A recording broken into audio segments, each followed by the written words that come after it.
Hello guys, இந்த வீடியோவில் என்ன பார்க்க போகிறோம் அப்படின்னா பாரத மாதா உருவத்துடன் நினைவு நாணயம். ஸோ அக்டோபர் 2-3 தேதிக்கான கரண்ட் அஃபேர்ஸ் தான் பார்க்க போகிறோம். ஸோ ஆல்ரெடி அக்டோபர் 1 தேதி பார்த்துருப்போம். ஸோ நேற்று வந்து நியூஸ் பேப்பர் வரலை, அதனால தான் வந்து டேட்டா கொடுக்க முடியல. ஓகேவா? ஸோ இதில் வந்து 2 டேஸ்க்கான கரண்ட் அஃபேர்ஸ் அப்படிங்கிறது கவர் ஆகிருக்கு. ஓகே, ஃபஸ்ட்டு வந்து பார்த்தோம் அப்படின்னா இந்த பாரத மாதா உருவத்தோட நினைவு நாணயம் எதுக்காக வெளியிட்டிருக்காங்க அப்படிங்கிறத நம்ம தெரிஞ்சுக்கணும். ஸோ ஃபஸ்ட்டாக ஆஃப்டர் இண்டிபெண்டன்ஸ் அப்படின்னு எடுத்துட்டோன்னா இந்த பாரத மாதா உருவத்தோட கூடி உருவம் பொறிச்ச ஒரு நாணயம் வந்து வெளியிடுறது இதுதான் ஃபர்ஸ்ட் டைம். ஸோ இது எதுக்காக வெளியிடப்பட்டிருக்குன்னா RSS அமைப்பு இருக்கு இல்லைங்களா, ராஷ்ட்ரிய சேவா சங்கம். ஸோ இந்த அமைப்போட 100 கால பயணம் அப்படிங்கிறது இந்த வருஷம். ஓகேவா? ஸோ இது எப்போ ஸ்டார்ட் பண்ணியிருப்பாங்கன்னு நம்ம ஆல்ரெடி பார்த்துருப்போம். RSS அப்படிங்கிறது 1925 செப்டம்பர் 27 வந்து ஸ்டார்ட் பண்ணியிருப்பாங்க. ஸோ உங்களுக்கான கொஸ்டின் பார்த்தீங்கன்னா RSS வந்து யார் தொடங்கி வச்சாங்க அப்படிங்கிறது. ஸோ நான் முன்னாடி கரண்ட் அஃபேர்ஸ் வீடியோவில் சொல்லியிருப்பேன் ஒரு 2 டேஸ் முன்னாடி அதை யார் வந்து தொடங்கினாங்க அப்படிங்கிறது. ஸோ இந்த RSS அமைப்பை தொடங்கினது யார் அப்படிங்கிறத கமெண்டில் சொல்லுங்கள். ஸோ இது வந்து இப்போ 1925 ஸ்டார்ட் பண்ணது 2025 ஆயிடுச்சு இல்லையா, 1 இயர் கம்ப்ளீட் ஆயிடுச்சு. இதை நினைவு கூறுற விதமாக தான் மத்திய அரசு சார்பில் சிறப்பு தபால் தலையும் 100 ரூபாய் சிறப்பு நாணயம் ஒன்றும் வெளியிட்டிருக்காங்க. ஸோ இந்த நாணயம் அப்படிங்கிறது தான் ரொம்பவே ஸ்பெஷல். என்னன்னு பார்த்தீங்கன்னா இந்த நாணயத்தோட ஒரு பக்கத்தில் தேசிய சின்னம் அப்படிங்கிறது பொறிக்கப்பட்டிருக்கு. இன்னொரு பக்கம் எடுத்துட்டீங்க அப்படின்னா வரத முத்திரையில் சிங்கத்துடன் நிற்க பாரத மாதா. ஸோ நமக்கு பாரத மாதா தெரியும், அந்த சிங்கத்து மேலே நிற்பாங்க. ஸோ அந்த போஸ் வந்து எல்லாரும் பார்த்துருப்பீங்கன்னு நினைக்கிறேன். ஸோ அந்த மாதிரியான ஒரு போஸ் வந்து இந்த நாணயத்தில் வந்து பொறிச்சிருக்காங்க. அண்ட் RSS தொண்டர்கள் வந்து அந்த பாரத மாதாவுக்கு வணக்கம் செலுத்துகிற மாதிரியான ஒரு இமேஜ் வந்து கிரியேட் பண்ணியிருக்காங்க. ஸோ சுதந்திர இந்திய வரலாற்றில் இந்த பாரத மாதா உருவம் தாங்கிய இந்திய நாணயம் வெளியிடப்பட்டிருக்கிறது இதுதான் ஃபர்ஸ்ட் டைம் அப்படின்னு சொல்லப்பட்டிருக்கு. ஸோ இதுதான் வந்து அந்த நாணயம் பற்றின டீட்டெயில். ஓகேவா? ஸோ நெக்ஸ்ட் பார்த்தீங்கன்னா repo rate. So repo rate அப்படின்னு பார்த்தோன்னா இது வந்து RBI இப்போ அனௌன்ஸ் பண்ணியிருக்காங்க. ஆல்ரெடி வந்து ரெப்போ ரேட் 5.5% தான் இருந்துச்சு. ஸோ இப்போவுமே வந்து எந்த ஒரு மாற்றமும் இல்லாமல் 5.5%லேயே தொடரும் அப்படிங்கிற விஷயம் வந்து சொல்லியிருக்காங்க. ஓகேங்களா? இந்த ரெப்போ ரேட் அப்படிங்கிறது நம்ம நிறைய டைம் இந்த கான்செப்ட் பார்த்துருப்போம். ரெப்போ ரேட் அப்படின்னா என்னென்னா, இப்போது RBIலேருந்து மற்ற கமர்ஷியல் பேங்க்ஸ் எல்லாம் இருக்காங்கல்ல, ஸோ அவங்க வந்து RBI கிட்டேருந்து கடன் வாங்குவாங்க. அந்த கடனுக்காக RBI வந்து வட்டி விகிதம் அப்படிங்கிறத விதிப்பாங்க. ஓகேவா? ஸோ அந்த வட்டி விகிதம் தான் இந்த ரெப்போ ரேட் அப்படிங்கிறது. ஸோ இந்த ரெப்போ ரேட் அப்படிங்கிறது அதிகமாகிற பட்சத்தில் தான் இப்போ நம்ம இந்த கமர்ஷியல் பேங்க்கிட்டேருந்து யார் கடன் வாங்குவோம், நம்ம மக்களாகிய நார்மல் பீப்புள் வந்து கடன் வாங்குவோம். ஸோ நம்ம கடன் வாங்கும்போது அந்த அமௌண்ட் அப்படிங்கிறது வந்து அந்த வட்டி வந்து இன்க்ரீஸ் ஆகும். ஏன்னா அவங்களுக்கும் அவங்க கட்டுற வட்டி இன்க்ரீஸ் ஆகும்ல, அதனால வந்து இன்க்ரீஸ் ஆகிட்டு இருக்கும். ஸோ இதுவே கம்மியாச்சு அப்படின்னா அவங்களும் கம்மி பண்ணணும். ஓகேவா? பட் வந்து இப்போது ரீசனாக ஒரு 2-3 டைமாக 5.5 தான் இருக்குது. பட் அவங்க வந்து பெருசாக இந்த வாகன கடன், வீட்டு கடன், ஸோ இதெல்லாம் வந்து எதுவுமே அந்த வட்டியை வந்து கம்மி பண்ணல. ஸோ அதே லெவலில் தான் மெயின்டைன் ஆகிட்டு இருக்கு. ஓகேங்களா?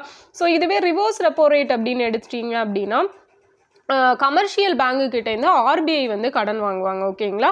அந்த கடனுக்கு வட்டி, அந்த கடனுக்கான வட்டியை தான் ரிவர்ஸ் ரெப்போ ரேட் அப்படின்னு சொல்லுவாங்க. ஸோ RBI அப்படின்னு எடுத்துட்டோன்னா இப்போ RBIயோட கவர்னர் 26th கவர்னராக யார் இருக்காங்க அப்படின்னா சஞ்சய் மல்ஹோத்ரா அப்படிங்கிறவர் தான் இருக்கார். ஸோ 25வது RBI கவர்னராக சக்தி காந்ததாஸ் அப்படிங்கிறவங்க இருந்திருப்பாங்க. ஓகேவா? ஸோ அவர் வந்து இப்போ கூட ஒரு முக்கியமான பதவியில் அமர்த்தப்பட்டிருக்காரு. ஸோ என்ன பதவி அப்படிங்கிறத கமெண்டில் சொல்லுங்கள். ஓகேவா? ஸோ அது ரொம்ப ரொம்ப இம்பார்ட்டன்ட் ஆனது. சக்தி காந்ததாஸ் அவர்கள் இப்போ என்ன பொசிஷனில் இருக்காங்க அப்படிங்கிறத சொல்லணும். ஓகே, ஸோ இப்போ RBI reserve bank of India act எப்போ 1934 எப்போ நடைமுறைப்படுத்தப்பட்டிருக்கும் அப்படின்னா 1935 ஏப்ரல் 1 இம்ப்ளிமெண்ட் பண்ணியிருப்பாங்க. ஓகேவா? ஸோ இதோட ஹெட் குவார்ட்டர்ஸ் அப்படிங்கிறது ஃபர்ஸ்ட் வந்து கல்கத்தாவில் இருந்திருக்கும். ஸோ 1937 வந்து மும்பைக்கு சேஞ்ச் பண்ணியிருப்பாங்க. இதோட ஃபர்ஸ்ட் கவர்னராக ஆஸ்போர்ன் ஸ்மித் அப்படிங்கிறவர் வந்து நியமிக்கப்பட்டிருப்பார்.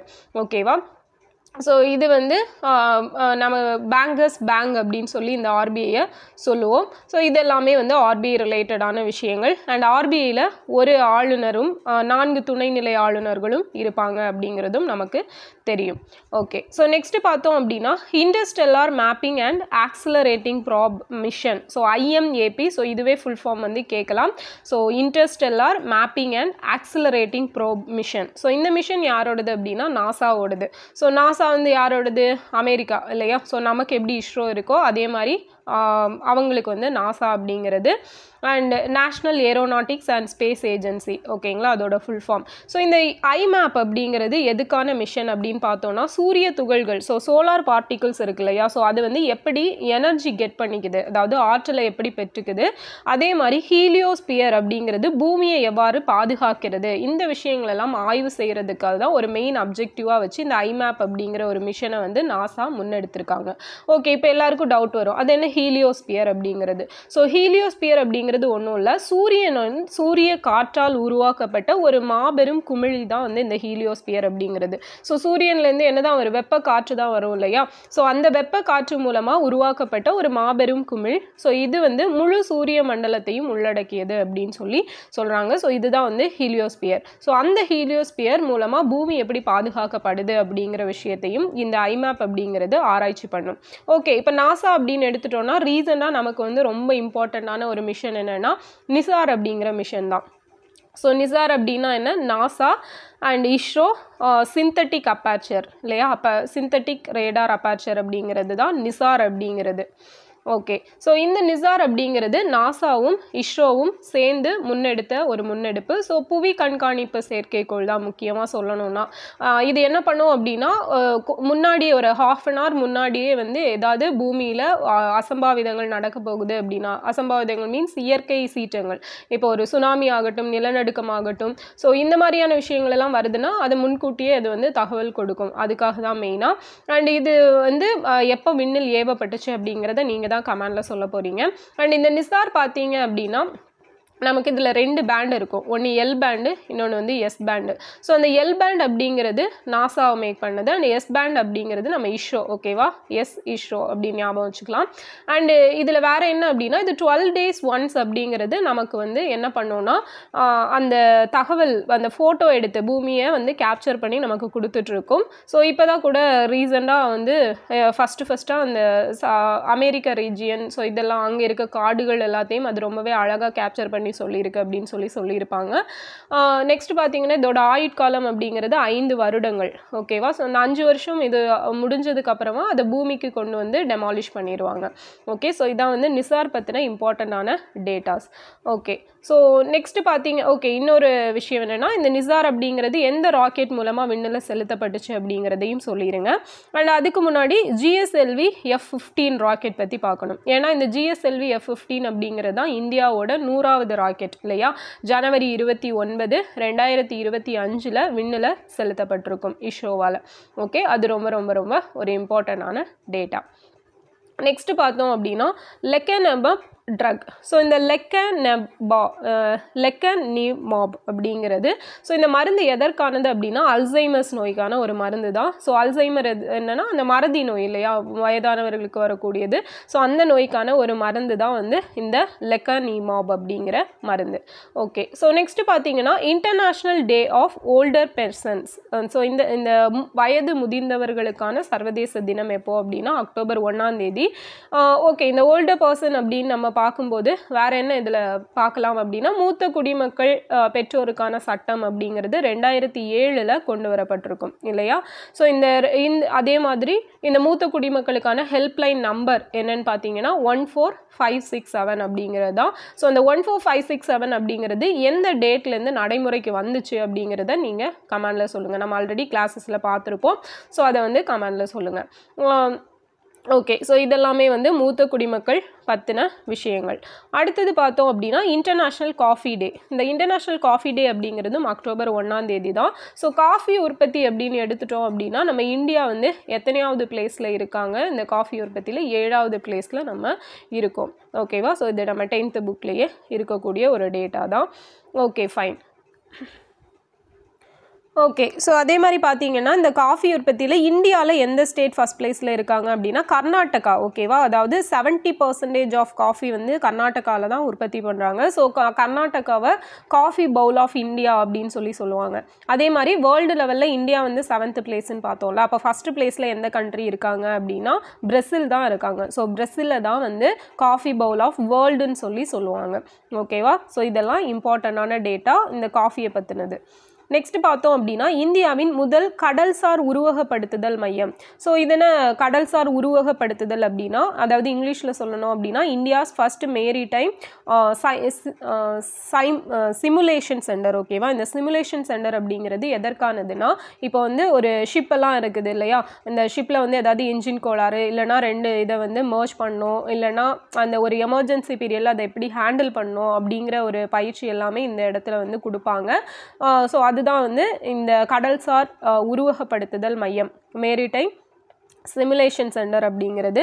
ஸோ இது வந்து சென்னையில் தான் வந்து நிறுவப்பட்டிருக்கு. சென்னையில் எந்த பிளேஸில் அப்படின்னா அமித் நாலேஜ் பார்க் அப்படிங்கிற பிளேஸில்.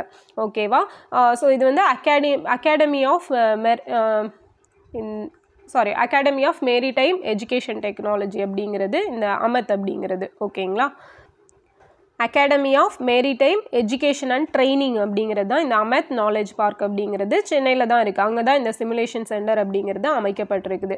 ஓகே, இந்த அமித் அப்படின்னு எடுத்துட்டோன்னா இதை பற்றி ஒரு ஸ்பெஷாலிட்டி இருக்குது. இது 1993 வந்து நிறுவப்பட்டிருக்கும், எஸ்டாப்ளிஷ் பண்ணியிருப்பாங்க. இதை இந்தியாவோட முதல் கடல்சார் பல்கலைக்கழகம் அப்படின்னு சொல்லப்படுது. ஸோ ரொம்ப ரொம்ப ரொம்ப முக்கியமான ஒரு டேட்டா. இந்தியாவோட முதல் கடல்சார் பல்கலைக்கழகம் அமித் எங்கே இருக்குது, நம்ம சென்னையில் இருக்குது. ஓகே, ஸோ இந்த தேசிய கடல்சார் தினம் அப்படின்னு தேசிய கடல்சார் தினம் எப்போன்னு பார்த்தீங்கன்னா ஏப்ரல் 5ஆம் தேதி. இதே ஃபிஷரிஸ் டே அப்படின்னு எடுத்துட்டோம்னா நவம்பர் 21ஆம் தேதி, வேர்ல்டு ஃபிஷரிஸ் டே. ஸோ ஃபிஷ் ஃபார்மர்ஸ் டே அப்படிங்கிறது ஜூலை 10ஆம் தேதி. ஓகேவா, ஸோ இது எல்லாமே ஃபிஷ் ரிலேட்டடாக இருக்கக்கூடியது. ஃபிஷ் ப்ரொடக்ஷனில் இந்தியாவோட ரேங்கிங் என்ன அப்படின்னு பார்த்தீங்கன்னா, ஃபிஷ் ப்ரொடக்ஷனை பொறுத்த வரைக்கும் இந்தியா வந்து செகண்ட் பிளேஸில் இருக்கிறோம். ஸோ ஃபஸ்ட் பிளேஸில் வந்து சைனா இருப்பாங்க. ஓகேவா, ஸோ நம்ம இந்தியாவில் எந்த ஸ்டேட் வந்து ஃபிஷ் ப்ரொடக்ஷனில் ஃபஸ்ட் பிளேஸில் இருக்குன்னா ஆந்திர பிரதேஷ் வந்து ஃபிஷ் ப்ரொடக்ஷனில் ஃபஸ்ட் பிளேஸில் இருக்காங்க. ஓகேவா, ஸோ இதெல்லாம் தான் இந்த 2 டேஸ்க்கான கரண்ட் அஃபேர்ஸ் அப்படிங்கிறது. ரீகேப் மட்டும் பார்த்துலாமா, பாரத மாதா உருவத்தோட நினைவு நாணயம் எதற்கானது அப்படின்னா இந்த RSS அவங்க ஆரம்பித்து 100 இயர்ஸ் ஆயிடுச்சு. ஸோ அதில் வெளியிட்டிருக்காங்க. ரெப்போ ரேட் 5.5% தான். இந்த ஐமேப் அப்படிங்கிற மிஷன் வந்து யாரோடதுன்னா நாசாவோடது. ஸோ அது எதற்கானது அப்படிங்கிறதும் பார்த்துருக்கோம். அடுத்தது லீகெனமாப் அப்படிங்கிற ட்ரக் எதுக்கானதுன்னா அல்சைமர்ஸ் நோய்க்கானது. International day of older persons எப்போனா அக்டோபர் 1ஆம் தேதி. இன்டர்நேஷ்னல் காஃபி டே அதுவும் அக்டோபர் 1. இந்தியாவோட முதல் கடல்சார் உருவகப்படுத்துதல் மையம், so first maritime simulation centre எங்கே இருக்குது அப்படின்னா சென்னையில் தான் இருக்குது. ஓகேவா, ஸோ இந்த வீடியோ யூஸ்ஃபுல்லாக இருந்திருக்கும்னு நினைக்கிறேன். அண்டு நெக்ஸ்ட் வீடியோவில் பார்க்கலாம். ஸோ அதுக்கு முன்னாடி நம்ம பேட்சில் யாராச்சும் ஜாயின் பண்ணணும் அப்படின்னு நினச்சிங்கன்னா, ஸோ 5 days கிளாஸ், வீக்கெண்டில் டெஸ்ட் இருக்கும். ஸோ ஒரு 6 month பேட்ச் அப்படிங்கிறது உங்களுக்கு குரூப் 2 ஓரியன்டாகவும் கிளாஸ் போகும்.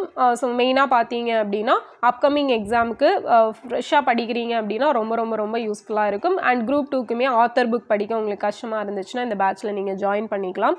இது வந்து ஃபுல்லாக school book plus author book content அப்படிங்கிறது தான் அதிகமாக இருக்கும். ஓகேங்களா, கண்டிப்பாக யூஸ்ஃபுல்லாக இருக்கும். ஸோ இதை பற்றி ஏதாவது டீட்டெயில் வேணும் அப்படின்னா டெலகிராமில் எனக்கு காண்டாக்ட் பண்ணுங்கள். ஓகேவா, ஸோ டெலகிராம் ஆர் இன்ஸ்டாகிராம் எதில் வேணாலும் நீங்கள் காண்டாக்ட் பண்ணலாம். கேட்ட கொஷின்ஸ்க்கெல்லாம் ஆன்சர் பண்ணிடுங்க. நெக்ஸ்ட் வீடியோவில் பார்ப்போம். Thank you.